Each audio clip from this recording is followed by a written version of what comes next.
Assalamu alaikum, I'm Aisha and you're watching Samaa News. Here are today's headlines. Iran's Revolutionary Guards have warned that safeguarding security is a red line, and the military vowed to protect public property as the clerical establishment stepped up efforts to quell the most widespread protests in years. Unrest continued overnight. State media said a municipal building was set on fire in Karaj, west of Tehran, and blamed rioters. State TV broadcast footage of funerals of members of the security forces it said were killed in protests in the cities of Shiraz, Qom and Hamedan.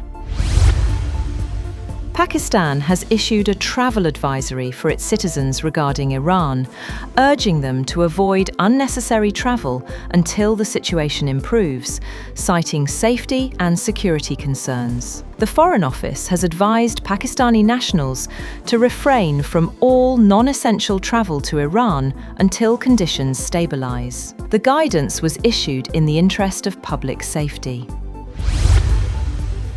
4 oil tankers that had left Venezuela with their tracking systems switched off are now back in Venezuelan waters. State oil company PDVSA and monitoring service tankertrackers.com say the vessels departed in early January, operating in so-called dark mode amid a strict US blockade. Most of the tankers were reported to be fully loaded. The return follows the departure of around a dozen loaded ships and several empty vessels last month, in what appeared to be a challenge to an embargo imposed by US President Donald Trump in mid-December. The sanctions have sharply reduced Venezuela's oil exports.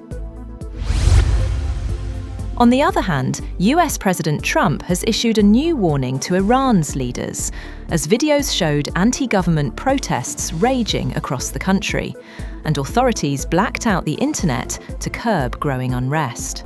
Trump said he hoped the protesters in Iran were going to be safe, because that's a very dangerous place right now. He warned Iran not to start shooting, saying, "We'll start shooting too." Greenland's parliament is moving up a key meeting to discuss how to respond to US threats regarding the Arctic island.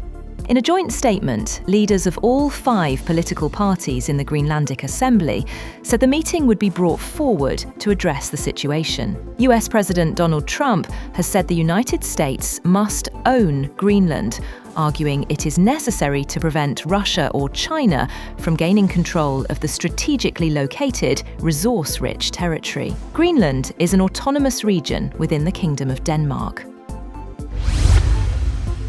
Turkey is pushing to join a mutual defense agreement between Saudi Arabia and Pakistan, a move that could significantly alter security dynamics across the Middle East and South Asia. According to Bloomberg, Turkey is seeking entry into the defense pact signed last September between Saudi Arabia and Pakistan. The discussions have reached an advanced stage, and a deal is considered very likely. The agreement states that any aggression against one member would be treated as an attack on all, closely mirroring NATO's Article 5, of which Turkey is a member.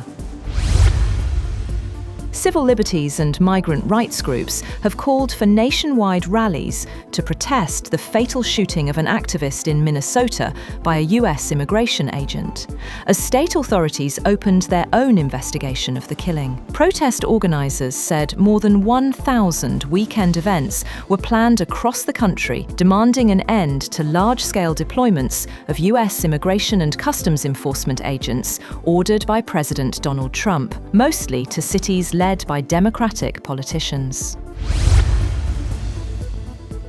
US President Donald Trump has met with executives from some of the world's largest oil companies at the White House to discuss Venezuela, saying he wants them to invest $100 billion in the country to vastly expand its production.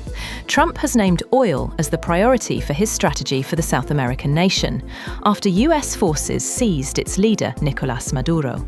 Trump said at the opening of the meeting that American companies will have the opportunity to rebuild Venezuela's rotting energy infrastructure and eventually increase oil production to levels never ever seen before. Meanwhile, Trump has said that the United States needs to own Greenland to prevent Russia or China from gaining influence there, intensifying a controversial push over the strategically vital Arctic territory. Speaking to reporters at the White House, Trump reiterated that the US must have full ownership of Greenland, rather than relying on leases or military access, to ensure its defence and keep out geopolitical rivals.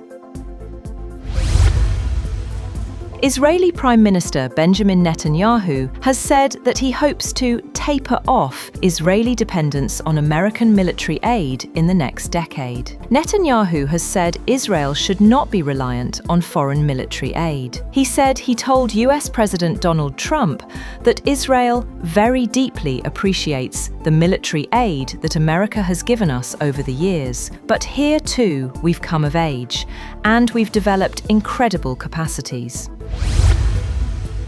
Indonesia has temporarily blocked Elon Musk's Grok chatbot due to the risk of AI-generated pornographic content, becoming the first country to deny access to the AI tool. The move comes after governments and regulators from Europe to Asia have condemned, and some have opened inquiries into sexualized content on the app. XAI, the startup behind Grok, said it was restricting image generation and editing to paying subscribers. That's all for now. For more updates, visit www.samaa.tv. Thank you for watching Samaa News.